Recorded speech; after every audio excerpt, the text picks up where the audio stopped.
I don't see you around your No, I don't see him either.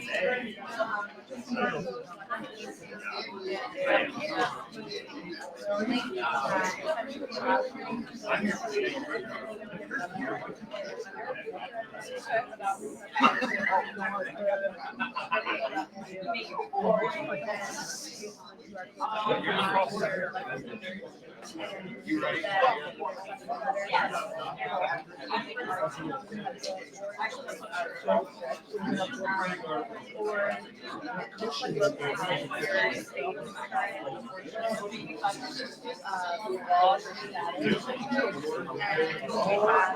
So what? I'm sure the ad is a very nice it's a poster, but you don't say where the organization takes place in the poster.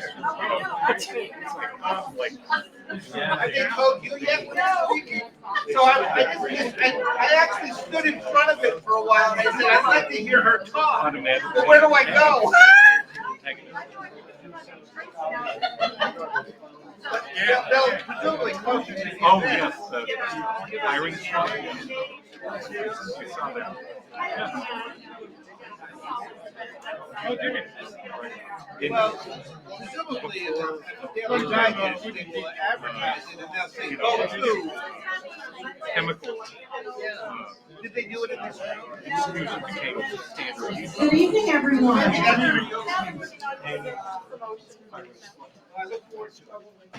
Good evening from the Eisenhower Institute at Gettysburg College. Welcome to our 21st Annual Blavatt Lecture this evening, Labor and Democracy, What's at Stake? I'm Tracy Potts. I'm the Executive Director of the Eisenhower Institute, and I'm thrilled to be here this evening with all of you, with my colleagues, importantly with our students, with many members of the community. So glad to see you all here this evening, gathered to, for the first time since 2019 for this lecture, but also to spend some time thinking deeply about the important connections between the labor movement and strengthening democracy in our country. And no one knows that better than Bob King. He and I met last fall in Michigan where he was talking about this subject. And as I've said a few times, I said to him, you gotta come to Gettysburg College and talk about this. And tonight he is here. I do want to give you a little bit of context, both to those in the room and our streaming audiences tonight on Facebook, LinkedIn, Twitter, and YouTube.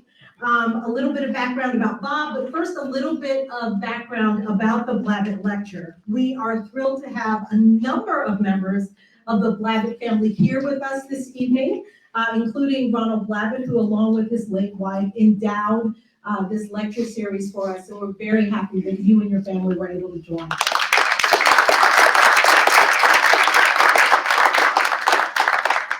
The Blavatt Lecture began here in 1996.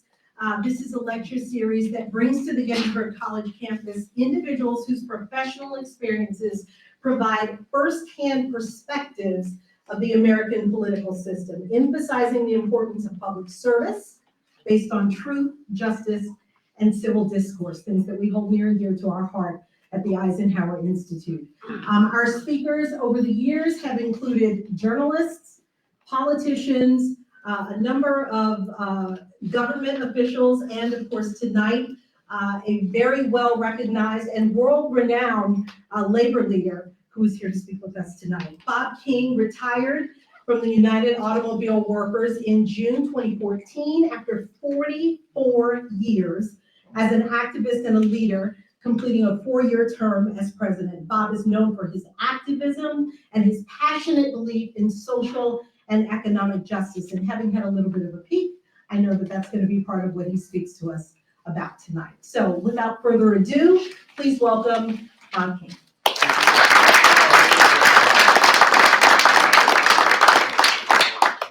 Well, I'm very honored to be here with you tonight. I want to start out thanking the Blavatt family, thanking Tracy for this opportunity. I really didn't know much about Gettysburg until I was invited here. And looking at it, what really struck me, to me, education is about helping people develop critical thinking and to make a difference in the world. And the concept of consequential education, and specifically directed at people being able to have an impact in making a better world, is really close to my heart. So I'm really honored to be here and happy to be here with you. I want to start out with a question, because the labor movement is so tied in my mind, and I'm going to share with you why I think that, about social justice issues more broadly, not just about wages and benefits of our own members, but about our society as a whole. So what to you are the most important social justice issues that you're concerned about right now? Anybody, just start, yes. Intersectional women's empowerment. Okay, intersectional, wow, that's a good one. You're gonna see my next slide. I didn't put that one on there. It's a great one, thank you. What else? What are you concerned about? Are you concerned about inequality in this country? Let me get my list of things that I'm in. The climate crisis, I'm very, very concerned about that. I think that there's an unneeded debate about it. Structural racism, I do a lot of work on how do we rebuild power in this country and power for working people and a more just society. And I believe you can't do that unless you deal with the issue of structural racism. Healthcare is a human right, mass incarceration, affordable housing, free higher education, protecting democracy. Do all those resonate with you? So what I'm going to talk about is power and how we build power. So to me, the most important lesson that we learn from worker and union history is about power. And the amount of power we have, and I've talked for 20 years with membership in the UAW and other unions about this. The amount of power we have determines the amount of justice we win. When I first was a committee person, which is a first level in the union, I thought for sure that I'd been to law school, I've been through an apprenticeship program, I knew how to present cases, both business cases and moral cases, and I thought, I'm going to convince the boss about the right thing to do. Sadly, what I learned, some bosses you could with those issues, but a lot of bosses you couldn't. And unless you really understood about power, you weren't going to accomplish what you want. And for all the social justice issues you care about, unless you figure out a power analysis and how are we going to convince the people with the greatest amount of power to do the right thing, we're not going to accomplish it. There are survey after survey after survey in this country where a majority of people care about those issues we just looked at, and yet nothing is getting done, or nothing is getting done very quickly about it. So for me, a big part of this is power. So to win the broad social and economic justice, and I kind of hate using a PowerPoint, honestly. I very often speak without notes, but I did a PowerPoint tonight because I'm going to share some data with you about the impact of unions, both on building the middle class, on rebuilding the middle class, and also about democracy.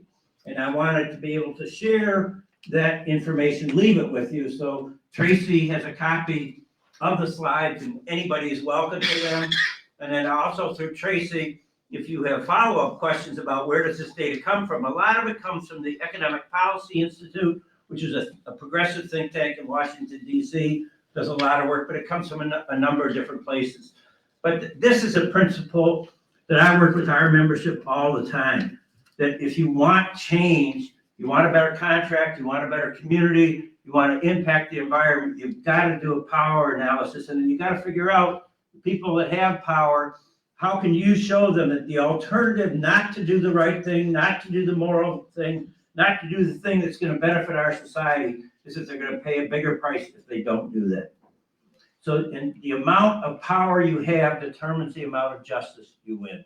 And I'm saying that specifically all my experience in the labor movement, but I am also advocating with you that that's absolutely true. If you want to change the climate, if you want to reverse structural racism, if you want more power for women, empowerment of women, you've got to know who has the power that's blocking us from wanting what is the right and the fair and the moral thing to do, and how do we build the power to get them. My mantra with our membership always was the amount of power you have determines. If you got awesome power, you win awesome contracts. When the UAW represented everybody in the auto industry, which we don't today, which is why we have less power today, we won the best contracts in the world. We had wages that were fantastic. We had defined benefit plans. We had total health care coverage with no deductibles. it was amazing. We had great vacations, great holidays, great power in the workplace to make sure that health and safety issues were dealt with. But as the number of workers that we represent in the auto industry has really diminished, our power has diminished. And I had a great relationship with the management I worked with at Ford. And I have real compassion about their struggles to be competitive with all the global competition they have to face, and where most governments in the world protect their manufacturing industries. Sadly, that's not true. It has not been true for a long, long time in the United States. But it didn't matter whether it was Democratic leadership or Republican leadership. Obviously, I would think that we got a little bit better deal with Democratic leadership, but none of them protected us the way workers are protected, say, for instance, in Germany. People say, well, you can't have high wages in the auto industry because the companies can't be profitable. Well, I would point to Germany. Workers there are making like $60 an hour, have defined benefit, have much better pension protections, retirement protections, health. They have universal health care, and those companies are all very, profitable. They're some of the most profitable in the world. So that argument about wages is not true. It depends on the rules of the game, and I'll talk about that more. So if you have medium power, you get medium justice, little power, little justice, no power, no justice.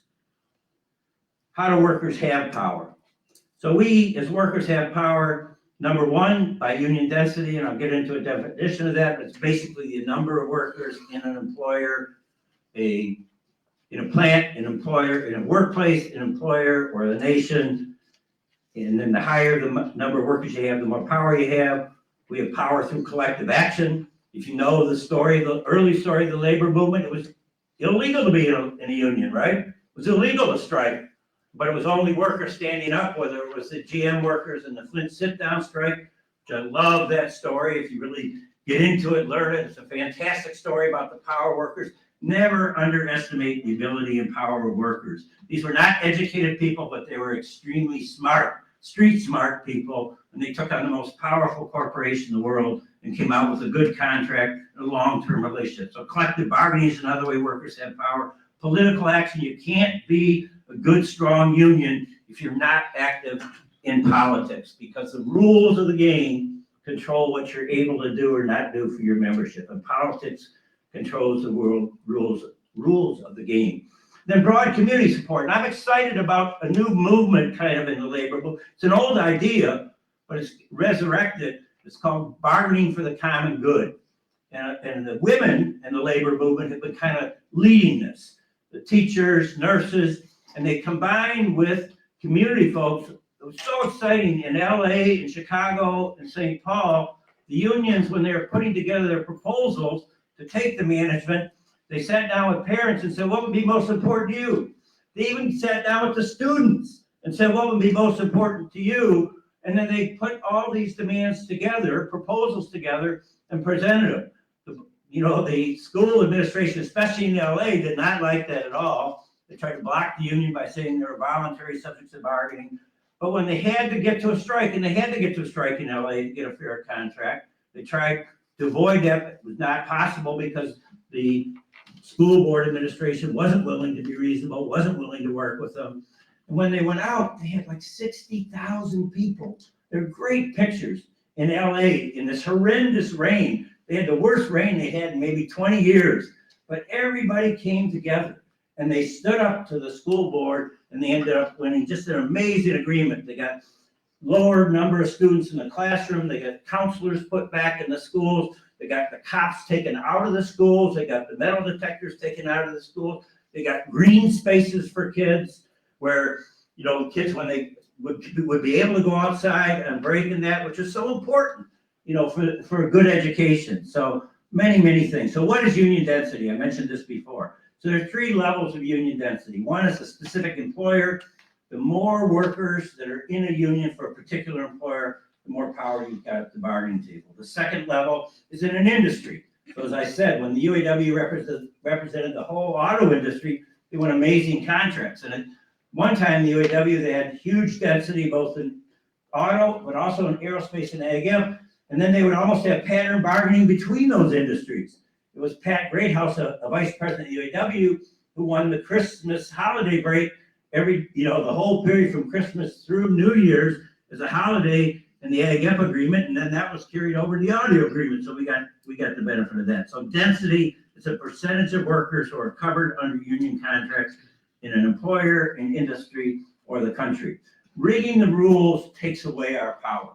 So we had a lot of power at one point, and a number of efforts to lessen workers' power has really impacted us. The impacts of the rich and the powerful, decade-long attacks on working people and their unions have really taken a toll. And why I would argue and advocate, why is there so much inequality in this country? It's because the balance of power has shifted so much. So the bosses get it. They know and understand that workers' powers comes from workers forming unions and the percent of workers in unions, and then workers acting in solidarity. So they've been very successful in passing laws that limit our rights to organizing, limit our rights to collective action, and limits the power that we have in collective bargaining. In 1935, this is Senator Robert Wagner. He was a real champion of the working class. He came from poverty himself, and he was the leader.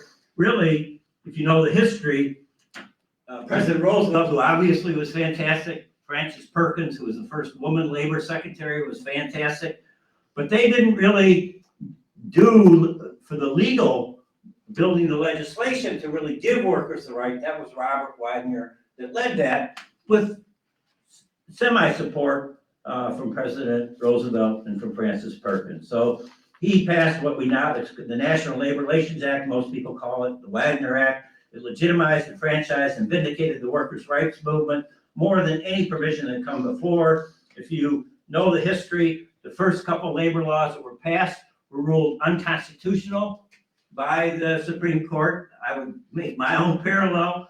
Similar today, there was a very conservative court at that time, and anything that gave workers rights, they said was unconstitutional. It was only when FDR won a second term overwhelmingly, and then he talked about, if you remember your history, he talked about packing the courts, that then some of those folks resigned and a couple others flipped their votes from saying that these kind of laws were unconstitutional to saying it was constitutional. So the Wagner Act went to the Supreme Court, was ruled constitutional, and that really gave workers power in the society. Sadly, though, the corporations who didn't want workers to have power, the super wealthy, they came up with a counter strategy. And the first step of that was the Taft-Hartley Act. That's the Labor Management Relations Act in 1937, better known as the Taft-Hartley Act. It's a federal law that really was intended to restrict and limit the power of working people and their unions. It was enacted by the 80th Congress, and it's really interesting. Harry Truman said this. This is a direct quote from him. He vetoed the bill, saying it was a slave labor bill. And because the Republicans had supermajorities in the House and the Senate, they overrode his veto. The Taft-Hartley Act was really intentionally to take power away from workers. So what did they do? They said you can't have, they limited pickets, you couldn't have mass picketing, they said you couldn't do sympathy strikes, there were no boycotts to compel an employer other than one's own to bargain with the union. Secondary boycotts, it's a little bit repetitive, were outlawed. All these things that gave workers power. And the one that's most aggravating to me, where's the person I just talked to from the right? So you'll know this. So the Norris-LaGuardia Act and the Wagner Act did not allow injunctions. And so it was an even playing field between the employers and the unions. And then the Taft-Hartley Act set up, again, for corporations to be able to go to the courts and get injunctions, which they do all the time, still do that big thing that limits workers' power today. And what it does, it puts the government, instead of being neutral, it puts the government on the side of the employer. And I think that's wrong. I think that the system should be balanced and fair, and both sides should, have their tools and do their best. The government, in my view, should not be interfering unless it's national security, unless there's some special circumstance. They should not be allowed to interfere in the bargaining process and workers fighting for fair contracts and good contracts. But injunctions have been used to really limit workers' power.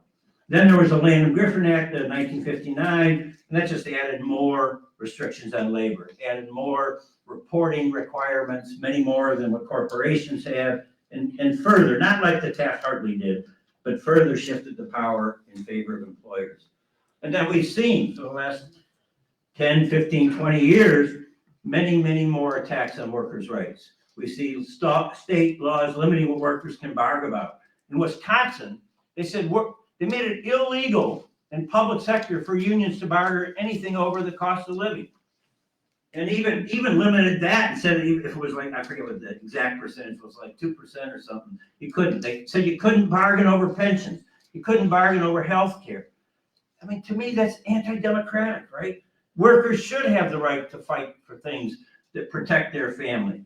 And we had that in Iowa. We even had some of that in Michigan. We're trying to reverse that now. It's very exciting. We'll be the first state in a long time to reverse right to work, reverse the repeal of prevailing wage. So we're fighting back, but it's important to understand how systematic and long-term the campaign has been to limit workers' rights. So bankruptcy laws, at one time, workers had priority, workers' pensions had priorities in bankruptcy, but the bankruptcy laws that were passed many years ago today really have put workers way down on the priority ladder in bankruptcy situations. Deregulations of industries have really hurt unions, payroll protection laws, voter suppression laws, on and on and on. The goal, in my view, the goal of the super wealthy and corporations is they really want workers to be poor, powerless, and silent. So they take their wealth to themselves, and the wealth the workers create, they want to take only for themselves. It's outrageous to me today. Look at the pandemic. Look at the unbelievable, fantastic work that first-line workers did. Nurses, doctors, police, retail workers that had to be in the grocery stores and all that. But did they benefit at all? Did their wages go up? Remember Bezos raised wages for $2 an hour, I think, and then like a month, they lasted a couple months and then he took it away, even though the pandemic went on for a couple of years. And all of the wealthiest in this country benefited, exponentially during the pandemic, and their profits went through the roof while everybody else in society, working people in society, worked. So the vicious assault on workers' rights, they try to take away our health care and pensions and contract bargaining. They attack Social Security, Medicare, Medicaid. They make it hard for us to vote and easy to put us in jail. They attack the minimum wage and the laws that keep us safe on the job. The result, weaker unions mean for all. This is why I want this. The next few slides are why I wanted to give you a PowerPoint. All workers, not just union members, all workers are suffering today because of the attacks and the lessening of the power of unions in this country. And I'm going to give you some examples. The point I want to make here is that unions are not only good for union members, they're good for all workers, and they're good for the communities and for our democracy. High unionization levels, union density, again, are associated with positive outcomes across multiple indicators of economic, personal, and democratic well-being. So I'm going to skip that because I already talked about density. So this is a map that shows you the union density by state. The dark blue is high, 13% or higher. I mean, when we had our real power and real balance of power in this country is when unions were 25 and 30%. But on this chart, high is 13.5 or above, medium is 8 to 13.3% of the workers are in unions in those states, and low is 8%. And watch the amazing impact this has. This one blows me away. And these are information from the Economic Policy Institute, again, which is a very well-respected Washington think tank. Medium household incomes in high union density states, this is for, again, all workers, not union members, all workers, are $12,000 a year higher in average than the low density states. So between $75,000 and $63,000, even between high and medium, it's $5,000, almost $5,500. So huge impact on society in general. Then unemployed workers are twice as likely to receive unemployment benefits if they live in high union density states than if they live in low union density states. So 7% of all workers in a high density state would have longer term unemployment insurance, only 25 in medium and 18 in low. And then look at even the minimum wage. The minimum wage, and these are older figures. Some of the states, the minimum wage is going up, and some of them haven't. But when this is done, I think this is 2 or 3 years old, it was $11.40 in the high density states and $8.10. So that's $3.30 an hour difference. You can imagine for people in low income jobs how much that makes. And the whole idea of minimum wage in this country is a farce, right? If minimum wage had stayed with the inflation levels, minimum wage today would be 18, 19 bucks an hour instead of the really low rates it is. Then what about health insurance? Again, in the high density states, only 6.8% on average don't have health insurance. Medium, it's 7.4. In the low density states, it's 11.3. So in all these areas, everybody in the community benefits when unions are stronger. Then what about the Affordable Care Act? This was something where the federal government was going to help subsidize the states in providing health insurance for people who didn't have it, couldn't afford it, as part of the Affordable Care Act, or some people like to call it the Obamacare Act. And you can see in the high union density states, all 17 high density states enacted the Medicare extension, 12 out of 17 in the medium, and only 5 out of 17 in the low density states. So healthcare, minimum wage, unemployment, all those things have been impacted. And there are many other examples of, public school funding is higher in high density union states than it is in low density union states. But I want to shift now from economic kind of issues and well-being of people in societies, how unions promote and protect democracy. So voter restriction laws, this is again from the EPI. We see that in high density states, 13 out of 17 have no voter restrictions. The unions, the political power unions, were able to stop voter restriction laws from being put in place in those states. And medium, 9 out of the 16 did enact voter restrictions, and in the low, 12 out of 17 enacted voter restrictions, making us less democratic. As shown, as shown above, unions across the country have been integral in the fight against voter suppression efforts at state and local level. The flip side of it too is in high union density states, we've passed more laws protecting people's right to vote, protecting mail ballots, protecting multiple voting sites. And so unions both fight the bad and implement the good. So unions have often been referred to as schools of democracy. Why would they be called schools of democracy? And there are many studies on this, and that is because unions are effective training grounds for working people, people that maybe don't get an opportunity to have an education, to really understand. If you're elected by your coworkers and you're going to be bargaining for them, you got to know how to develop arguments for that bargaining table, right? If you're advocating for grievances in the grievance procedure, you got to know how to develop your arguments. You got to know if you want to effectively represent your membership, you got to know how to do problem solving, collective decision making, coming to meetings, debating issues about what's going to be our highest priority, or is this a good or bad contract? Should we vote for it? Shouldn't we vote for it? So people are in those exchange of ideas in a setting with their coworkers, and they get to vote on issues. They get to vote on whether contracts are ratified or not. They get to vote on who their elected officials are going to be, who's going to represent them on the shop floor level, who's going to be in their bargaining committee, who's going to be in higher levels in the union. So all these are the very practices that you need to have an active and effective participant in electoral politics. So unions, so this one's pretty, I think, important.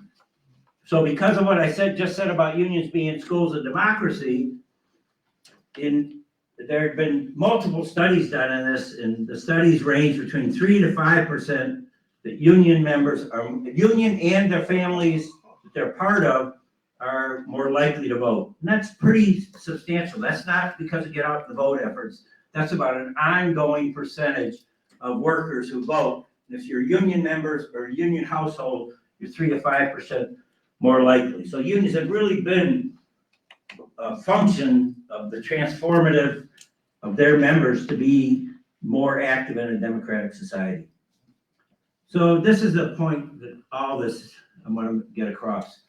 The rules of the game determine why have unions lost power? Because the rules have been changed. It went from the Wagner Act, which really gave workers power, to Taft-Hartley, that really took power away from workers. And then all the states that I gave that list of that have impacted workers' power in those states, and then they've come out with worst economics for everybody in that state. So in states with higher union density, we saw from all those charts, right? They had a greater voice, so the rules and the economic outcome was better for everybody in that society, not just for the union members. And then why I think bargaining for the common good is so important. We've seen in these teacher cases and some nurses cases, when the community and labor come together, they can have a real impact and get better legislation, better rules, better contracts, and have a government that works for all, not just for corporations and super elites. Then I wanted to share with you one more piece of data that I think points to this exact thing. This is a global perspective on the importance of unions for all workers and for a more fair and just society. So this chart I'm going to show you in a second is national differences in union density, and then what impact does that have on taxation, social spending, and really, for me, the most important thing, poverty and child poverty. So here we're looking at Sweden, Germany, United Kingdom, Canada, USA, and France. Collective bargaining coverage, this is one definition of density. In Sweden, 88% of the workers are covered under collective bargaining agreements. In Germany, 54, UK, 27, Canada, 31, US, 12, and this is less than that today. It's more like 10 today. And in France, 98%. It's funny, France, there aren't that many union members, but 98% of all workers are covered by union contracts. Then government spending is a portion of GNP. You can look at that, those numbers there. And again, they're not that different, but pretty significant. The UAW is the lowest. Then public spending as a percent of the gross domestic product. These are 2022 figures. Again, you can see not that different, but here's, to me, 4 and 5 really tell the story. The percent of population in poverty before taxes and transfers. So again, anywhere from 25%, the highest is 32%, but then in countries that have strong union representation, policies, transfers of taxes and transfers, in Sweden, they reduce it down to 9%. In Germany, 11, in UK to 11, in Canada, 9, and we're the worst. Our policies only reduce it from 29 to 15. In France, again, they take it from 37% down to 8%. So rules, legislation, policies make a dramatic difference. And you don't get good policies unless the working class has power in a society, unless you've got a society with fair rules about bargaining, about politics, about people's right to vote. So thank you for listening. I hope the slideshow wasn't too distracting, and I'm happy to take questions and discuss them.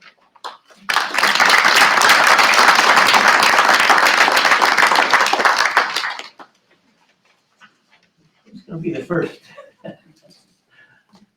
What do you, yes? You were talking earlier about Germany. Yes. How they have arguably some of the best union representation in the world. And you were also mentioning how you would prefer, you said that the best time in the US for unions was when it was 25% to 35%. 25 to 30, yeah. Yeah. What is Germany's representation? Well, if we go back to that slide, Tracy told me how to do this, if I can do it, so Germany, 54% of all workers are covered under collective bargaining agreements. And there's a tiny, one definition of union density is just number of workers. I think the more accurate, especially with right to work states, is what's the number of workers that are covered under the contract. I think it's a more accurate way to do it. And it's really, I was very fortunate when I was president of the UAW. I also believe in international solidarity and workers working together. And I was very active in what was called then IG Metall. And later they renamed themselves Industrial. And I worked to build up networks like in Ford. we negotiated the first ever for an American corporation global framework agreement, where in our UAW Ford contract, we have letters of understanding that binds a company to respect the global labor rights rules that the U.S. has never been able to pass through Congress. And most countries do have legislation that upholds those standards. So we put it in the Ford contract. I give credit to Ford Motor Company. They're willing to do that. And we bring workers, part of that agreement is we have a global framework. It's a global framework where we have a global forum where once a year, by the terms of our UAW Ford contract, Ford has to finance workers from all over the world, representatives, it's usually 1 or 2 per country, that come here and we all meet together for 3 days. We have 2 of those days or 2.5 of those days are just the union folks meeting, sharing ideas, sharing stories, where we've made progress, where we haven't, what are issues that different countries are dealing with. And then on the 3rd day, we invite the CEO of Ford to come and meet these workers. And because of the power of the UAW still with Ford Motor Company and the respect between the UAW and Ford, the CEO does come. And Alan Mulally was the CEO when we first set this up. And each year we had the global forum. Alan came and he listened to the workers. And it was wonderful for the workers from Brazil, or the workers from Argentina, or the workers from less developed parts of the world that never dealt with anybody in Ford with that kind of power. And for them to be able to sit down with Alan, and for Alan to be able to hear what was going on. And one particular issue we had was that there were workers in India that were trying to organize in a Ford plant, and the Ford India management was really being vicious against the workers. I mean, they must have taken some lessons from the United States and how do you defeat union organizing drives. And they fired 6 of the activists who were leading the union drive. And so we took it on as our global responsibility from all these unions to get those workers back to work and to get the Ford to recognize their union. And I was so proud and happy of that group of union leaders because they all got their own issues. And the way we held the forum was we went to each country while Alan was there, and they would tell them about what was the most pressing issue in their country. And then on the day that this forum was held, in the year this forum was held, and these Indian workers were fired, every single representative from every single company told Alan, this is wrong, it's morally wrong, and you're gonna have a problem with us globally if you don't deal with it and you don't get the Indian management to do the right thing. So fairly shortly after that, we'd been working on it for almost a year, but we had this global forum. Alan heard really strongly from everybody around the world. So shortly thereafter, the 6 workers got called back to work. Sadly, one of them committed suicide very shortly before we got them back to work.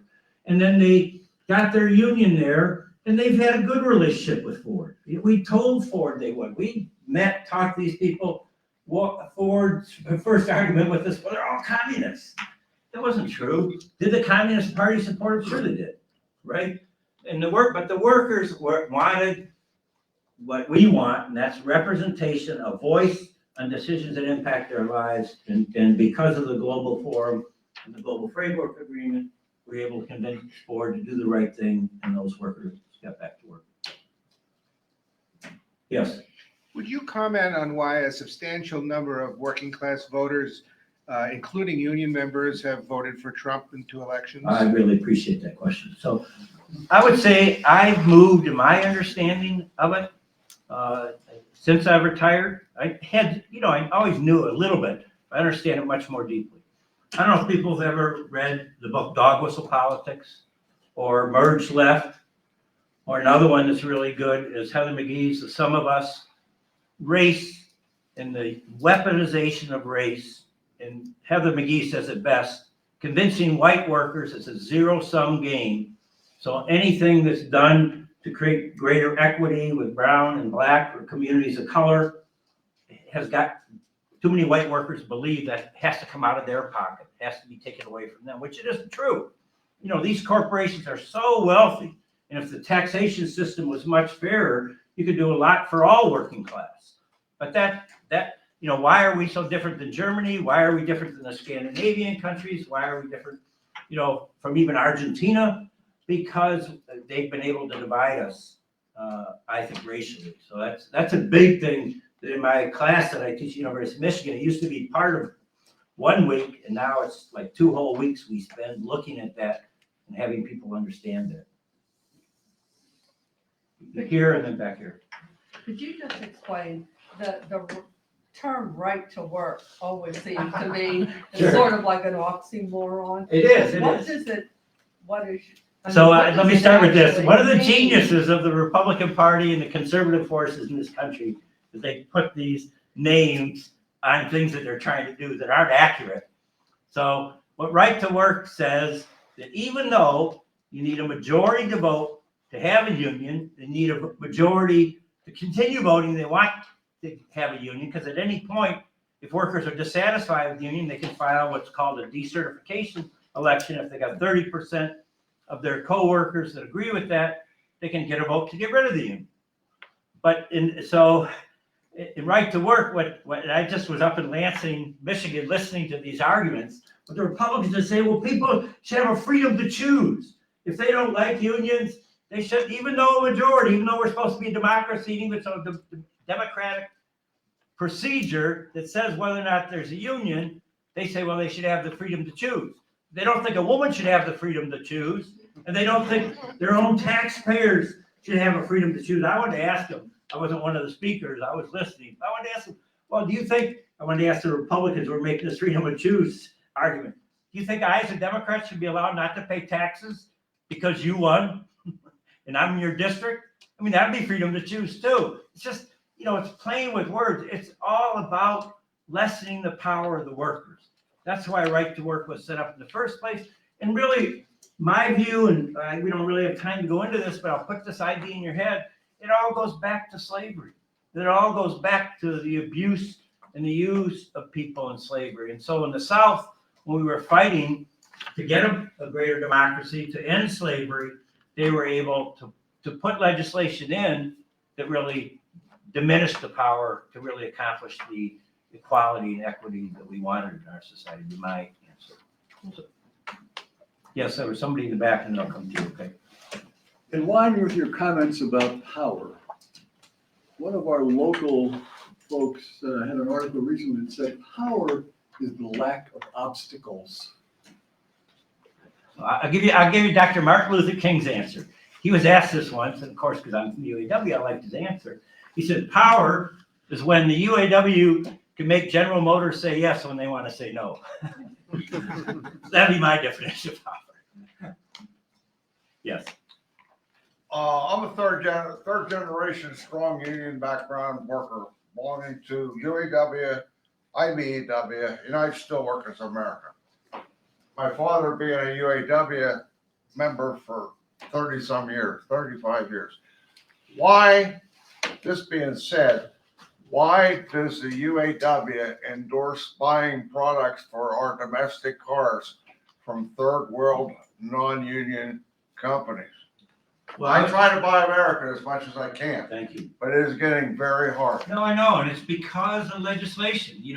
Other countries, Mexico, before the International Monetary Fund and the World Bank intervened, Mexican workers used to make like 60% of what we were making in the U.S. And their wages and benefits were growing as the industry in Mexico was growing because the Mexican government's about who sets the rules wins the game, right? In Mexico at that time, they had a good policy, good legislation that protected workers and stopped cars from being dumped. They went through a financial crisis where they owed debt to the World Bank and the International Monetary Fund, and they came in and kind of imposed that if not to default in your debt. And I don't know it as deeply. I'm not an economist, but they had to cut those wages, produce for export at really low wages. And today, workers in Mexico maybe make $2 to $5 an hour versus our UAW members that are like $30 an hour. And they don't have the national health care, they don't have pensions. So it's been these rules that are set up by these organizations that really only care about profit. I mean, that to me, I don't know, I hated this term before I got in academia, so I hate even using it, but it's like, to me, it's like capitalism can be good and serve everybody in the country, but we don't have capitalism. We don't have a fair capitalism. We have what I would call cannibalistic capitalism. What the academics call it is neoliberalism.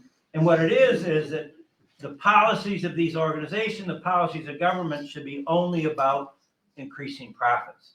And I think, as students, we talk about let's look at the United States. And when did everybody prosper in the United States? From the Franklin Delano Roosevelt, the FDR New Deal to the 1970, mid to late 1970s, every single quintile, the richest and the poorest, every fifth of the population increased their wealth. And the exciting part of it to me was that the bottom quintile grew the most. And then we had the attacks on unions, and he wasn't the originator of it, but it's a good example. Lewis Powell, who was he wrote this memo for the Chamber of Commerce. It's called the Powell Memo, and he later became a Supreme Court justice. But he wrote this memo saying that the business community had to get more active politically. There were too many left-wing people, and that corporations were losing power. And so he wrote this memo how they had to go into universities and try to take control, how they had to get think tanks, how they had to get a bunch of different organizations like the Heritage Fund or many different ones that now serve the interests only of the wealthy. So I'll come to you right in a minute, okay? So that's what happened. They put together a game plan, and they've been implementing it very successfully with all these laws that take power away from workers. To me, if I had a magic wand, if I could change a policy in the U.S. tomorrow, it would be to do sectoral bargaining in the U.S. So Germany has it. Many of the European countries have it. The Scandinavian countries all have it. And that's why workers in McDonald's in the Scandinavian country can make 23, 24, 25 bucks an hour when our workers here were making $9, $10 an hour. What sectoral bargaining says is that whatever the largest corporations or largest employers, the largest unions, they sit down and they bargain an agreement. Whatever the wages and benefits are in that agreement, they apply to everybody in that industry, whether you're in a union or not in a union. And that's one reason why Germany is so strong, in my opinion, because they've had the sectoral bargaining for many, many worlds. So I promised him the floor next, then you. Yes. A lot of your lecture focused on how those in power try to prevent unions from organizing properly. Are you at all concerned about the Supreme Court ruling that's coming up this term for the Glacier Northwest case? Absolutely. And do you think that if they rule against the unions, then that's an example of? Oh, absolutely. So what that is about is corporations able to sue unions if they lose money through a strike, and they can show there's something questionable that was done in that strike, then there could be multi-million, $100 million settlements against the union. Again, it's about attacking the power of workers. So yeah, that would be devastating.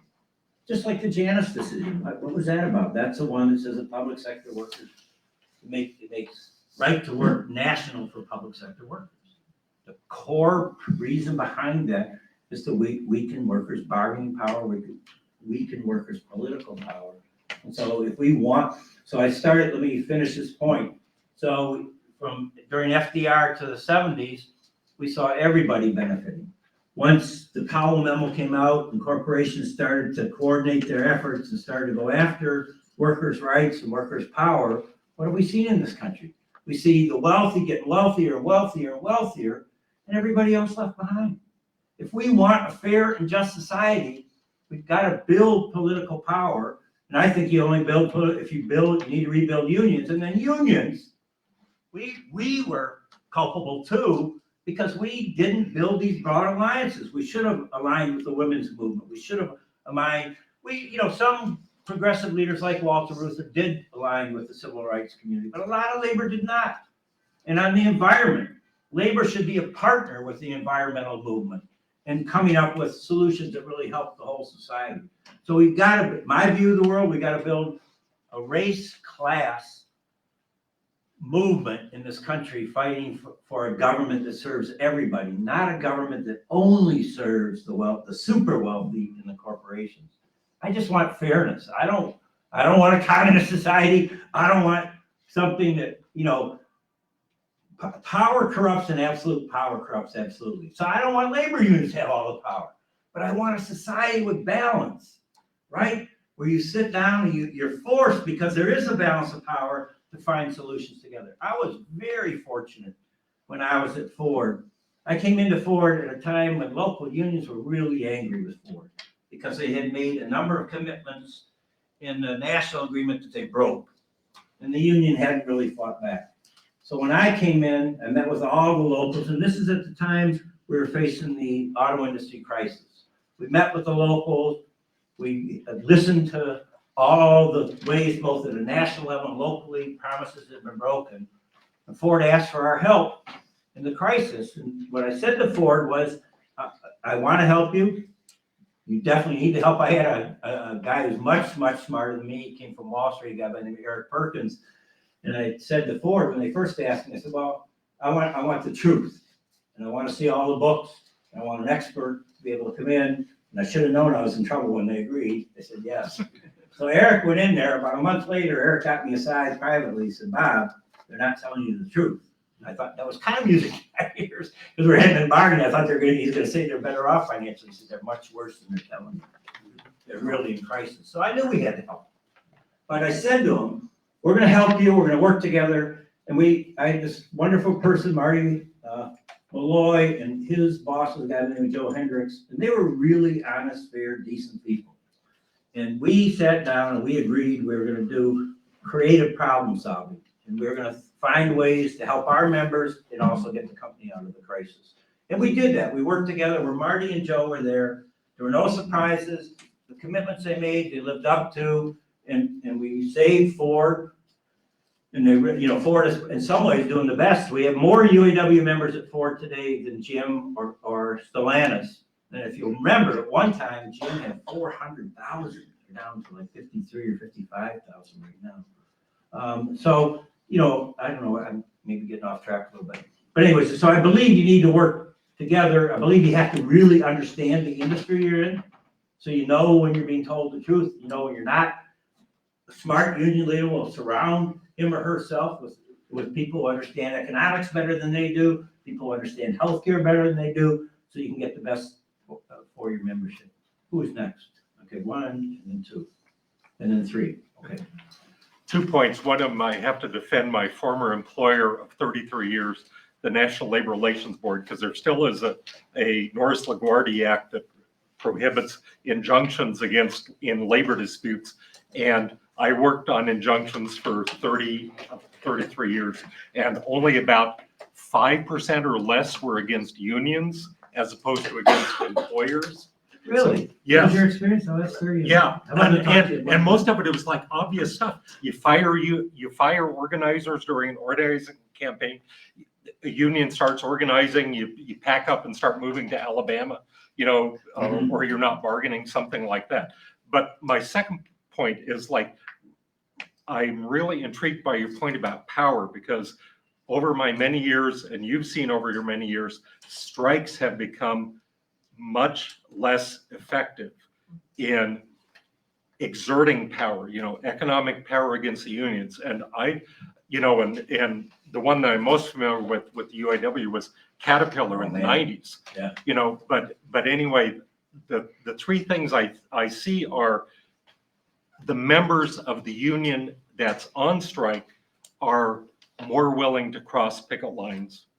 The second one is other unions are less willing to respect those picket lines.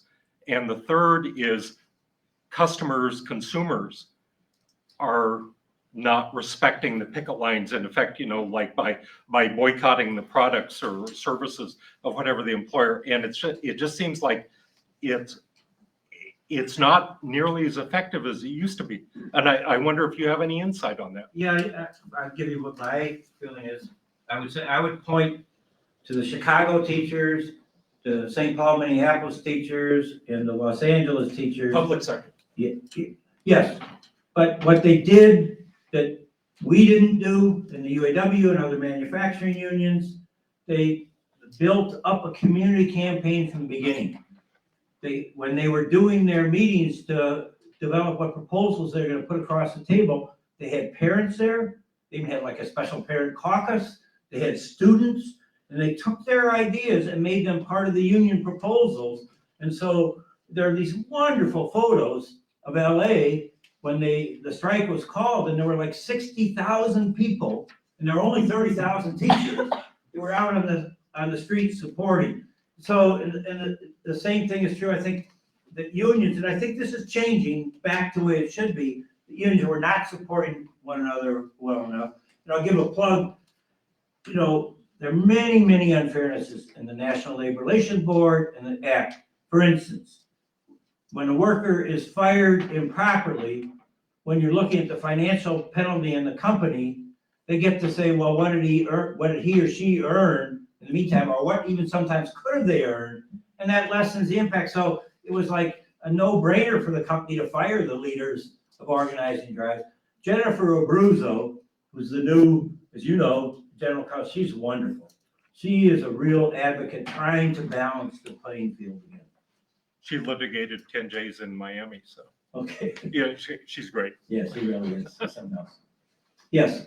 Since 2011 or 2013, since the Citizens United decision, there's been an actual and observable increase in the use of soft money in politics. Right. So are unions in support of campaign finance regulations that would turn back some of the negative effects? Absolutely, absolutely. Every union I know, it's maybe a number one for one of the very top political goals that they would have is to overturn Citizens United. And some unions, I remember when that happened, and I was on the AFL board. Some unions thought it was going to be good for unions because they could do soft money too. What a mistake! What a miscalculation! I mean, it wouldn't have changed. The court made the decision they made, but to think that, not to realize the impact it was had was a real misjudgment. Somebody help me. Who's next? Yes, thanks.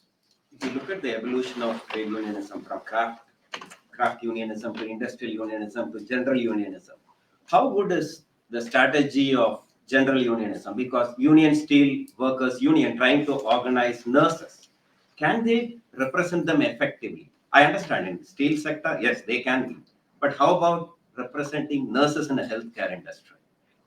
Absolutely. My wife was an organizer for the last 2 years for the Michigan Nurses Association. They, they're mostly women leaders, which they should be. They're very strong. They're very, effective advocates for their membership. They did a great job in the contract they just did.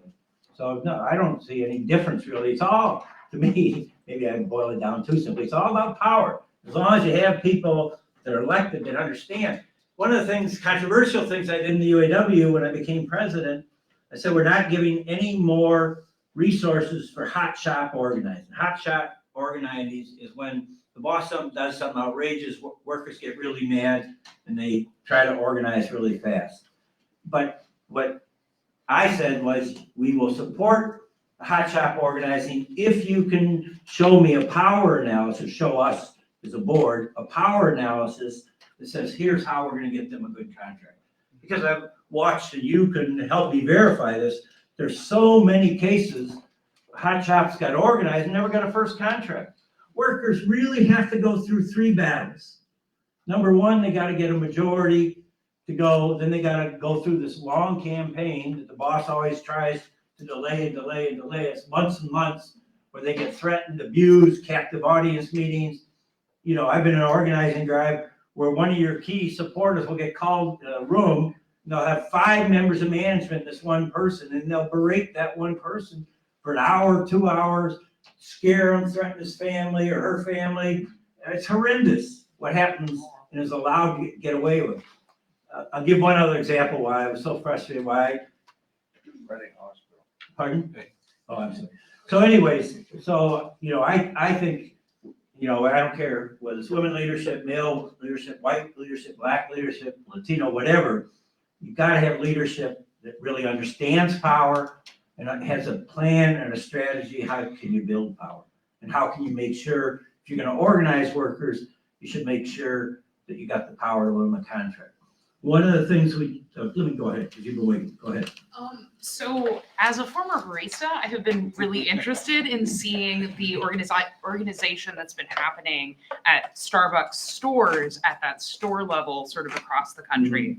I'm kind of curious, especially on the back of what you were just saying, what you think about these kind of really small organizational movements, Right. and like, is there potential for those to grow into something larger, especially in these kinds of industries that are sort of historically underrepresented by unions? Right. So really tremendous kudos to the Starbucks workers who've taken on this fight. You know, a lot of them have been fired illegally, a lot of problems. To me, the most visionary leader in the labor movement today, I would call her the Walter Reuther of today's Mary Kay Henry, who's the president of SEIU. She's the person who led the fight for 15. I remember I was president of UAW, Mary Kay and I are friends. She said, we're gonna do this campaign for $15 an hour minimum in the fast food industry. She said, will you support it? And I said, of course I will. In my head, I'm thinking, Mary Kay, come on, you're not gonna get $15 an hour. Look what she's done. And look at, you know, people say that unions are selfish, they're only about their membership. She, through her leadership, and she has many fights on her board about this, they have spent millions and millions and millions of dollars. And look at the outcome. Millions and millions of workers today are making $15 an hour because companies, to prevent unionization, companies, because of public pressure, have gone to that. Most McDonald's, you can get fit. In Michigan, you can go see signs up in front of McDonald's stores for $17, $18 an hour because of the shortage of workers. So if she had a vision, and like Reuther did in the 30s and 40s and 50s, you know, she's really had a great vision. So Workers United, which is the work union that's working with the Starbucks Workers Union, is part of SEIU. They merged with them a few years back. So, and the woman who is my top chief of staff, Wendy Fields, is now Mary Kay's top chief of staff because Wendy came out of SEIU originally. And I know they understand you have to build a national fight. You have to get every single union, because if you got 200 out of how many thousands of 5,000, 10,000 Starbucks stores, that's enough. That's not enough power to win. But if you get the whole labor movement and you do community building, you get the community behind you, can win. So that's what I think the key is there. And I'm really grateful that we have a leader of her caliber that is overlooking this. And, you know, SEIU, as you may know, they pulled out of the FLCO a number of years ago, but she's coordinating, pulling people together, pulling all the different unions together to really understand that this is a core fight for the whole labor movement, not just for the Starbucks workers. And the same thing is true with Amazon. You'll never get a decent contract at a single warehouse. You've got to build a strategy that you can take them on nationally. And again, you got to show them it's going to cost them more not to do the right thing than to do the right thing. So, somebody else is next. I'm sorry. Oh, then. I just, first of all, I retired 15 years ago and come to work for UAW. So I worked under UAW for 30 plus years. My question, maybe since you're retired, maybe you won't be able to answer this, but how is the UAW approaching the way things are in this country where there's so many jobs available and nobody's taking them? I mean, it's like nobody wants to work anymore, you know? And has that changed, has that changed the UAW's way of thinking and organizing? Well, I'd answer it this way. I think that factor you just named gives all unions and all workers more power. Because the bosses can't go and replace you immediately, there's not somebody else to come in, that adds to your power. There's a massive struggle going on in the UAW right now. So we had horrendous corruption. We had 14 union leaders who were indicted and convicted of corruption. And so there's tremendous dissatisfaction in the membership. And a federal government monitor came in and there was an agreement to let the members vote. I had been elected when I was elected regional director, when I was elected vice president, when I was elected president. I was elected through a convention system where local unions would elect delegates and the delegates would elect. And part of the monitor's agreement with the UAW was that members would get to decide whether it was a conventional election or a direct election. So and the members overwhelmingly voted like 2-1, probably a little better than 2-1, that they wanted direct elections. So that's now the system that will elect UAW. Challenger Group was put together from locals around the country, mostly out of Chrysler though. A lot of the leadership came out of Chrysler Group, Stellantis now. And they believe in a much more membership-driven union. Where I would say myself and everybody in top leadership, if you're not really careful, you become bureaucratic. And you aren't conscious enough of constantly involving the members. And so there's a new group, and they only challenged 8 out of 14 of the International Executive Board seats, but they've so far won 7, and it might even be determined today that they'll probably win the 8th. So there'll be a new president, and there'll be 7 more new people in the International Executive Board. And I've been having discussions. I really supported them because I knew we had to change in the UAW, that we weren't involving the membership enough. So if this group gets elected, I think you will see in the UAW a much, much greater effort to include the members in the fight. One really interesting thing. So I'm now a rank and file member of the teachers union, and I'm a part of it's called the Lecturer Employee Union. And because I teach at the University of Michigan, I'm a non-tenured track, and I'm in Leo. And so they asked me to come and help with some bargaining because they'd always had some problems with bargaining. And they did a great job. And one of the things that really shifted my perception was they did open bargaining. And open bargaining means that you say to any member, you can come in and sit and watch the bargain. And I would have opposed that in the UAW, I think, because I would have been afraid of the boss pitting one group of workers against another. And that actually happened. So I was part of this contract like 5 years ago in Leo and saw this open bargaining, changed my perception totally. I'm advocating everywhere I can in the UAW and any other union, open bargaining is the way to go.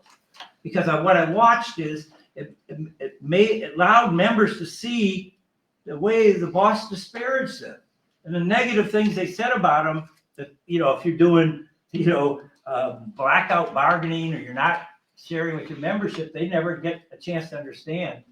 And so when you bargain a much better agreement because the company sees or the employer sees that you're united, and the members that are there, you still have really strict rules. The members who are sitting in, if they're not in the bargaining team, they don't get to speak while the bargaining is going on. They can speak up in the caucus when you break from the bargaining with the employer, you go to your own caucus, and you have robust discussions there. It's just like we're talking about why unions are schools of democracy. In those caucus meetings, you have great debates and great people making arguments both ways about what you should do, what you should not do. And then when you get to ratification, it's a piece of cake because people have seen what the boss said. They've seen the boss's opposition. They see what you want. So I'm a real big advocate of that. And I'm hoping, the UAW do more of that. There's a contract bargaining going on right now at the University of Michigan with the graduate employees. And they took a step further, and you know this, probably most people don't, but bargaining rules, employers like to have bargaining rules. But bargaining rules is a one-time under the NLRB that voluntary subject to bargaining versus mandatory work in our favor, the only case I know. But anyways, so you don't have to bargaining rules. It's not a mandatory subject to bargaining. So if the company comes and says, we want to set these rules, you don't agree, you say, no, we're not doing it. And so you can do open bargaining. You can have whoever. And what GEO is doing right now, the graduate employees, they both have rooms big enough for like 140, 150 of their members, and they've got it on Zoom. So any member can watch what's going on. And it's just, I wish I was smart enough to figure this out a long time ago, but it just makes a tremendous difference. They feel part of the union. They feel like they've got, they understand much better what's going on. And even, I think it's a good thing for an employer if they're smart, because if they've got legitimate economic concerns and they put the facts out there, not just as the committee going to see it, but all the members are going to see it. So, so that's some things I think you're going to see. I hope and I'm gonna try to help these folks that are getting elected create a much more membership-driven union where the members are much more active. Is there any other questions or comments? All right, thank you all very much.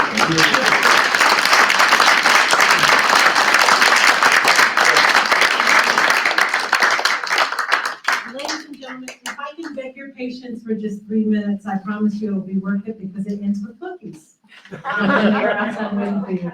I would like to thank Bob King for being here, for not only sharing this information, this data, your perspective, your deep experience in this area, but really holding what I think was a very interesting discussion, which was made richer because of what you brought to it. I'm very thrilled to see so many of our community members here, people who have been involved in unions locally, people who have been involved with labor in many different areas. We're very thankful that you came and made this a richer experience for everyone.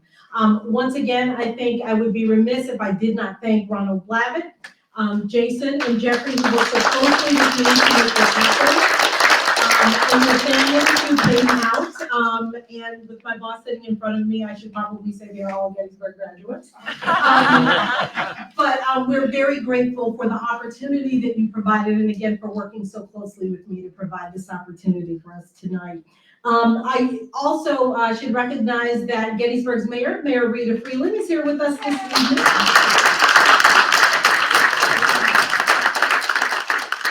And Bruce Chamberlain, who is a member of the Eisenhower Institute National Advisory Council, is joining us.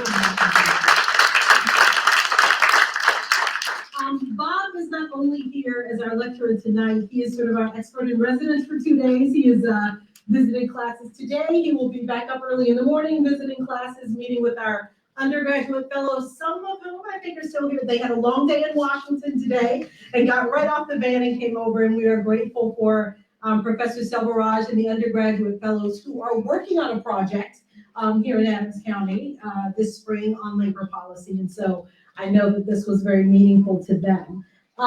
In case you missed it and you're sitting here thinking, you know, so-and-so should have really been here tonight to hear this, they do have that opportunity. As I mentioned earlier, we were streaming, and with one exception that hopefully I'll be able to fix on YouTube, all of our social media channels have recorded the conversation tonight. And so if there's someone who you really think may have benefited from hearing this, they certainly will be able to take another look at it on our Facebook, LinkedIn, and Twitter, and hopefully on YouTube as well. Finally, I'm the only thing standing between you and the delicious Servo cookies, so I will make this quick. We at the Eisenhower Institute exist as a public policy institute, but we exist to convene these types of discussions and bring high quality speakers to campus and to the community. And to that point, we have 2 more that I just want to let you know about before you leave. We had a great conversation yesterday in our final lunch and learn, which will be a smaller conversation here on campus, but a really good one, is going to be on April 10th with Susan Juliano, who's joined us here tonight. And I'm very excited about having that conversation with her. It's we've entitled it Changing America One Community at a Time. And I think you can see what happens from Bob's comments tonight. Bob was a national labor leader. He started out as a local labor leader. And Susan has been extremely impactful in her community. And I'm really interested in drawing out some of that in our conversation next month. So she's going to be talking about her experience as a nonprofit leader, as a local elected official, as an attorney. There's a whole lot going on with Susan Juliano that you guys might not know, but my job as a former journalist is to bring it out. So we're looking forward to that. And then on the 13th, for those of you who are watching us or will be watching a recording of this, our Sharp lecture, which will be our last public lecture of this academic year, is going to be Sally Sussman. She is Executive Vice President and the Chief Corporate Affairs Officer at Pfizer. We all now know Pfizer because we got the shots in the arm. And she's got a brand new book called Breaking Through. It's about authentic communication and how to use that in a post-COVID workplace and a post-COVID economy. It's going to be very interesting. That will also be here on campus, and we will be streaming that live for our audiences off campus as well. That's it. There was one request by the Blavatt family that they made of me. Make sure you have the servo cookies in the back. They're outside. They're just outside the room along with coffee. We hope you enjoy them and we hope you come back and join us. Thank you so much.